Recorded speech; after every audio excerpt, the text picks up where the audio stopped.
네, 여러분 반갑습니다. 상일입니다.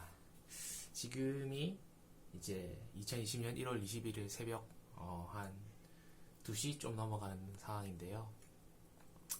좀 자려고 하니까 최근에 이제 열심히 일을 하다 보니까 이 도파민이 너무 많이 나와가지고 이제 내가 할 수 있는 일이 많은데 이렇게 그냥 잠을 잔다는 게 이제 생활 리듬에 배어버려가지고 잠이 잘 안 와가지고 지난번 하켓에 갔을 때처럼 새벽에 있을 때처럼 많은 후회되는 감정들이 또 나와서 그런 후회되는 감정들을 여러분이랑 교감으로 남겨두고 싶어서 촬영을 하고 있습니다.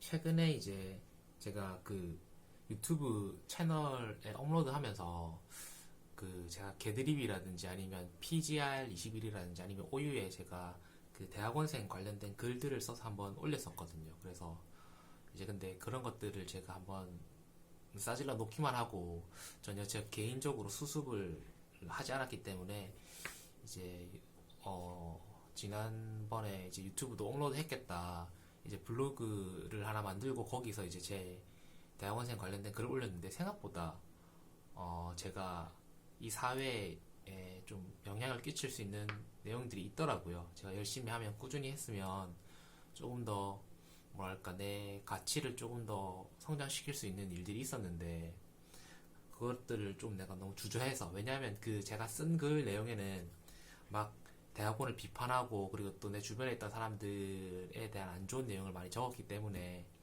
그런 것들이 혹시나 내가 졸업하고 레퍼런스를 좀 받는데 위기가 될까봐 조금 꺼려 했었는데 사실 그런 게 뭐 크게 문제가 있겠습니까? 뭐 사실 사람들이 사는데 다 싸우고 이렇게 하는 건데 어차피 제 채널이 막 그렇게 막 멀리 뭐 모든 사람들이 막 좋아할 그런 내용도 아니고 어차피 보는 사람만 보는 건데 그 속에서 뭐 내가 뭐 틀린 말 하는 것도 아니고 그런 건데 괜히 제가 뭐 공격적으로 살지 않았기 때문에 그런 부분에 있어서 내가 좀 더 잘할 수 있었는데 왜냐면 이런 내 생각 같은 것들을 다 정리하고 체계화하고 그런 걸 다른 사람들과 나누면서 내가 영향력을 가진다는 건 굉장히 좋은 의미인데 그런 것들을 가지지 못했던 것에 대한 좀 후회가 생겨서 이제 어차피 포닥으로 계속 나갈 건데 그냥 좀 더 자유롭게 이제 살아도 되고 이제 뭐 그 이제 그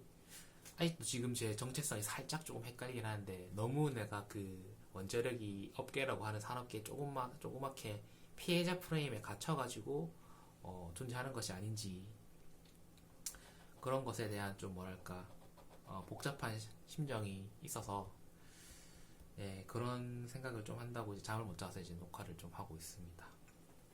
이제 피해자 프레임이라고 하는 게 여러분들한테 한번 설명했을지 모르겠는데 이제 결국에는 실제로 다른 사람에게 조금 뭐랄까 죄책감을 불러일으키게 하려고 하는 가해하는 사람들이 있을 텐데 예를 들어 보스가 자기가 실제로는 그 강력한 영향력이 있는데 그 강력한 영향력을 가지고 있지 않은 척하고 자기가 오히려 뭐랄까 너희의 권리를 보장하기 위해서 내가 피해를 받고 있다는 식으로 보스나 아니면 자기 상관이 그런 식으로 둔갑을 할 수 있거든요. 그런 걸 전 피해자 프레임이라고 하는데 그런 피해자 프레임 속에서 제가 너무 뭐랄까 아직도 못 벗어난 것이 아닐까 하는 생각도 있고 그런 와중에서도 내 생각을 오거나이즈하고 좀 더 적극적으로 나갈 수 있는 그런 나 자신을 발현할 수 있는 수단이 있을 텐데 그런 것들을 제대로 운영하지 못했던 게 아닐까 하는 생각이 있어서 좀 아쉬움이 남아서 이제 그걸 여러분들과 조금 대화하고 싶어서 이렇게 영상을 진행하고 있습니다.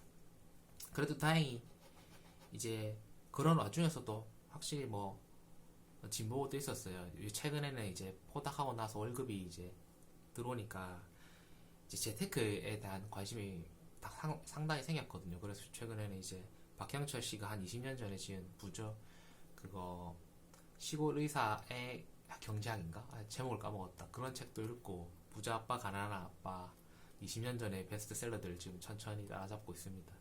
그런 책들 읽으면서 이 결국에는 나라고 하는 존재가 이 사회 안에서 발현되는 게 가장 중요한 건데 그 발현되는 과정에서 내가 이 시스템 안에 있는 하나의 도구로서만 뭐랄까 그러니까 연봉을 받아가는 근로소득자로서의 정체성을 최고로 스페셜리스트로 키우기 위해서 너무 나 스스로를 억압한 게 아닐까.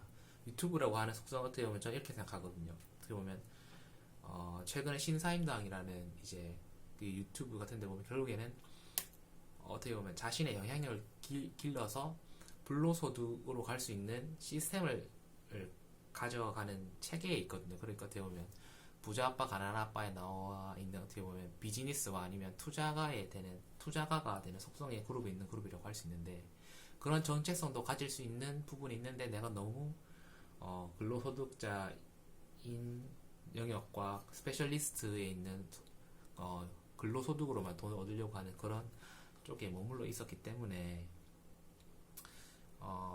시야가 좁았는데, 이제 재테크 관련하면서도 오히려 연구자로서도 그렇게 정체성을 눈뜨는 것 같아요. 결국에는 연구자도 하나의 어떻게 보면 이 자본주의 사회의 하나의 굴레를 벗어날 수 없다. 그렇기 때문에 이 자본주의의 굴레를 벗어나서 똑바로 이 시대의 패러다임을 앞설 수 있는 연구를 스스로 개척하기 위해서는, 예를 들어 뭐 이제 테슬라 창업주 같은 사람도 어떻게 보면 이제 본국 생활에서 벗어나서 자기의 연구를 하는 사람이죠. 어떻게 보면 사업가가 된 거죠. 근데 실제적으로 자잘한 거에 투자하기보다는 조금 더 큰 틀에서 이제 운영할 수 있게 해주는 그런 사람이죠. 그래서 그러한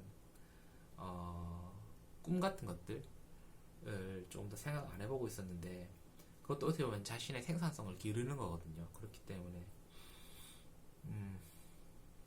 그런 것들에 대해서 좀 더 공격적으로, 이 세상이 기회로 가득 차 있는데 나 가진 것도 없는 주제에 잃을 것만 너무 생각해가지고 아무것도 준비하지 않아, 너무 피해의식에 피해자 프레임이라고 하죠. 내 주변을 감싸고 있는 사람들이 워낙 피해자 프레임을 공고히 했기 때문에 나 스스로 그렇게 기회를 얻으려고 하는 행동들을 못한 게 아닐까 하는 생각이 들어서 저 스스로를 굉장히 지금 좀 용서하기 힘들더라고요. 그래서 그런 생각을 조금 했습니다. 다행히 그래도 뭐 어찌됐든 사회적 근본으로 앞서서 나가기 위해 웬만한 천재가 아니라 웬만한큼 마인드셋이 잘 작동돼 있고, 그리고 또 테크닉을 가지고 있지 않은 사람이라고 하면 어찌됐든 근로소득으로 어떻게든 돈을 벌어야 되고, 그 다음에 이제 어떻게 보면 투자가가 되거나 아니면 다시 또 자신의 사업을 일으킬 수 있는 분야로 나아갈 수 있기 때문에, 지금 제가 할 수 있는 일에서 최선을 다한 거, 그냥 그 논문을 쓰거나 아니면 좋은 포닥 자리를 찾아서 가는 거거든요. 그래서 그 부분에 있어서는 뭐 나름대로 잘 하고 있다, 뭐 이렇게 생각하고 있고, 게다가 또 오늘은 또 저 지도 교수님이 또 논문을 한 편 제 걸 봐주셔가지고 결국에는 서밋을 해주셨거든요. 아직 3편 중에 한 편만 서밋을 한 상황이지만, 그렇게 이제 점점 진보되어서 나가는 일을 하고 있기 때문에, 네, 열심히 살고 있다, 네, 그런 생각을 하고 있습니다. 여러분들도 이제 삶 자체가 굉장히 뭐랄까, 여러분을 둘러싸고 있는 것들이 이제 위기가 아니라 기회라고 생각하시고 삶을 진행하시면 조금 더 액티브하게, 조금 더 행복하게 살 수 있다고 저는 생각하기 때문에, 여러분들 모든 대학원생분들도 이제 그렇게 행복하게 연구를 진행하셨으면 좋겠습니다. 네. 오늘의 잡설은 여기까지입니다. 네, 안녕히 계십시오.